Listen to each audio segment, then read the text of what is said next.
Inflasi Bali yang masih tinggi yaitu pada Juli 2,53% YoY mengharuskan pemerintah mengambil tindakan nyata untuk mengendalikannya.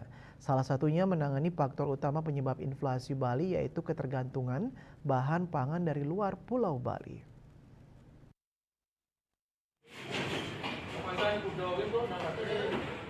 Pengamat ekonomi Bali Wiraguna Bagus Oka mengatakan pemerintah Bali lewat tim pengendalian inflasi daerah TPD harus bekerja sama lebih intensif dan efektif dengan Bank Indonesia dan BPS di daerah dalam pengendalian inflasi yang dipicu dari sisi penawaran pemicu inflasi. Kenyataan saat ini bahwa 60-70% atas 7 bahan pokok untuk kebutuhan Bali masih ditopang suplainya dari luar Bali, yakni Jawa dan Lombok.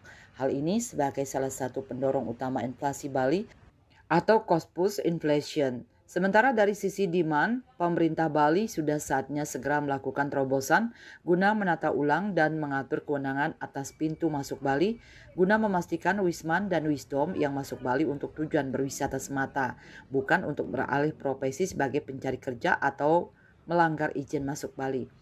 Hal ini perlu dilakukan untuk bisa mengendalikan inflasi yang disebabkan oleh permintaan yang tidak terkendali, pemicu inflasi atau demand pull inflation. Jika kedua faktor utama tersebut bisa ditangani dan dipastikan dapat dikelola secara akuntabel dan terukur, maka akan dapat menjamin terwujudnya efisiensi perekonomian dan dunia usaha Bali. Hal ini menurutnya akan bisa mengantisipasi atau mengurangi tekanan terhadap ancaman inflasi di Bali di tengah ketidakpastian perekonomian global, regional, nasional. Selain itu, dalam menyongsong pesta politik akhir tahun dalam pesta demokrasi Pilgub, Pilkada, dan Pilkot, diharapkan iklim perpolitikan Bali bisa lebih kondusif dan bermartabat, sehingga biaya politik yang tidak berlandaskan asas kepatutan atau politik uang dapat dihindari dan ditekan seminimal mungkin.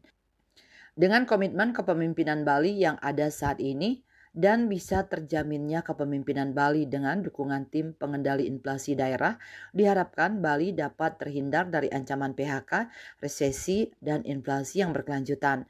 Hal ini salah satu prasyarat utama tidak terjadinya cost push inflation dan demand pull inflation yang uncontrollable. Cita Maya Bali Post.